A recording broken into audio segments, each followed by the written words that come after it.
Hello everyone, it's Shane Kanto, your Wasteland reviewer, and I'm here to review A Bad Mom's Christmas. Yep, and I saw the first one last summer and really enjoyed it. I actually own it. It is in my very large 1,000 movie DVD and Blu-ray collection, and I really liked that film. And you know what? I'm game for another one. Let's go. Was this as good as the first one? No. Does this deserve so much crap that it's getting? Like a 20 something on Rotten Tomatoes? That many people didn't think it was a good movie? I thought this was an average movie. There it is. And you can probably guess my grade then, but we'll get there. But this was directed by John Lucas and Scott Moore, who also wrote the film. And there's no subtlety in these films, and they just went there. The story, was it well balanced?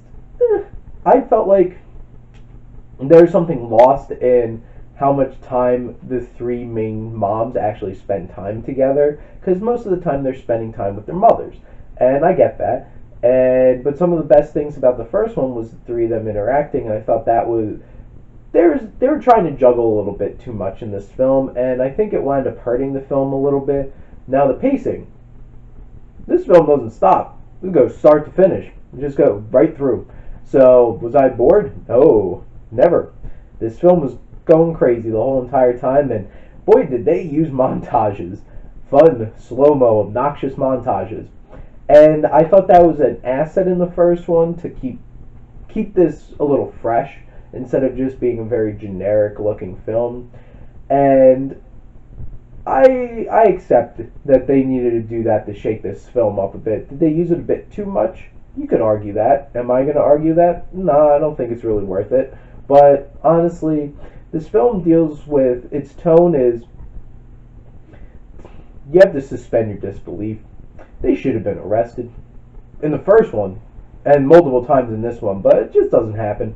It is what it is, and it's just obnoxious, over the top, but when it tries to get really dramatic, which this one tries to get more dramatic than the first one did, I don't think it handled it very well, and I thought that was a drawback of this film, but I can handle it, but it doesn't really balance that very well. Cinematography done by Mitchell Amundsen. God, I feel like I need to wear sunglasses during watching these movies because of how sheeny this looks and shiny everything, and it's just like, whoa, too much. And I think they could tone it down a little bit. I understand they're trying to make it probably look a little different, but there's nothing special about the cinematography. The only things that are really fun are like when they're doing the montages and stuff, but overall it's just like, it's very workmanlike. And then you get to the writing, the story. It's what you expect. Each of them have their moms over and dealing with their own crap, and they each have a different relationship with their mothers. There's some fun moments, some hijinks, but like, is it a very memorable story? No. And there isn't really like a true through line to it. It's just countdown to Christmas, because then you know things are just going to keep getting worse up until Christmas, and then things will get better because plot. And it did fine. Whatever. Did a fine job. In terms of the characters, the three main characters, they have their fun, they're enjoyable. The three moms, they're just as quirky and interesting. But everybody else, kids get shafted. Sorry kids, you're not in this movie that much. Jesse, you are so generic. The only kid that gets any little bit is, actually, I have to rethink that. The son of Catherine Hahn's character, Jackson, anytime he opens his mouth, which is like 3 times in the whole entire movie, he gets a laugh.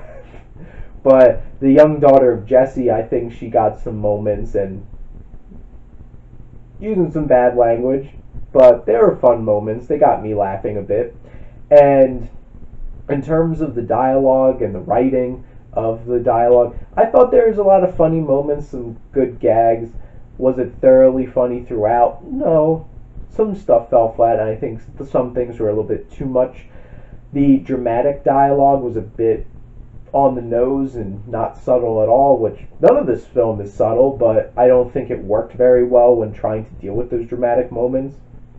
And the themes of motherhood and daughters and dealing with family and what Christmas means, I thought it did an okay job of trying to put those in the forefront and really trying to make this movie have some kind of meaning. Was it super impressive? No, but I think it did a decent attempt. Then you have composer Christopher Leonard. I thought that in terms of the score, it's not very memorable, but I think the music choice, I think it was fine. They made some inspired music choices throughout.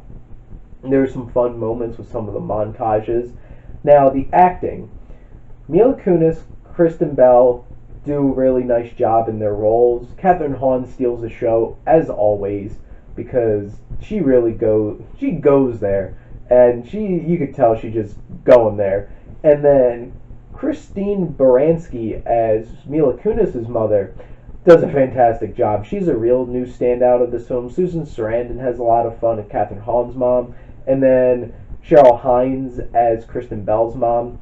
I thought she was a little one note and kind of annoying at times, which I know she's supposed to be annoying, but I think she did what she was supposed to do, so I'm going to give her credit. I'm going to take away for the writing because I don't think she was super interesting. But overall, this film had quite a bit of laughs, but nothing special. Could be a goofy Christmas movie you could watch with your family each year if you're okay with very raunchy things.